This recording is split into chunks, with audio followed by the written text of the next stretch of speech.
You know, it's kind of funny that you're on a kick with names. I mean, you always have been. It's not a recent development, but it always kind of comes back full circle.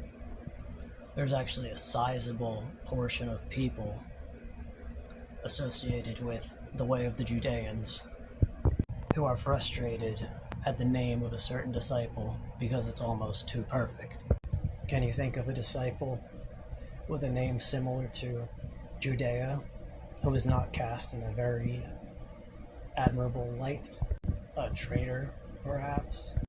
And the more conspiratorial side, the more paranoid side of those folks actually believe that his name was itself developed because it's too perfect, that his name, the traitor's name, as a representation of them would be Jew something.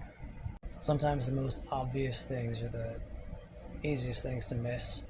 And to go a little extra biblical, you would know that the name God is not a Hebrew term.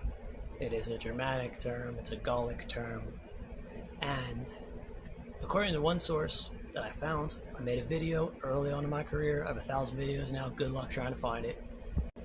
But there was a chieftain, a chief amongst the Gauls, who brought all of the tribes together to fight against the giants and the witches that erected stone places of sacrifice.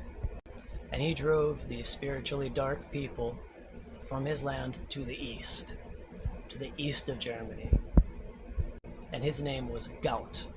And the Gauls loved him so much that when the Christian missionaries came and asked them who do they worship, they said, "Oh, Gout." Now, the most disturbing thing about that story is that I found that story. It was on Wikipedia. It was very well researched, very well backed up. I made the video. Now, if you go on Wikipedia and look at the origin of God, G-O-D, has nothing about that story. I cannot find anywhere the story of God expelling the demons and the witches who sacrificed children at the high stone places to the east. I just can't find it anymore. I would love to look into it more and see if I could. Perhaps there's a way to look at edits of Wikipedia. There's a history of edits on Wikipedia. But yeah, man, we're in this matrix, and God's all about giving names. There's another guy, Clifton Hicks. We were talking, and he was saying how there are records of Paul actually attacking and injuring James, the brother of Jesus. That's all I got for a short, though, brother. So take care. Love you.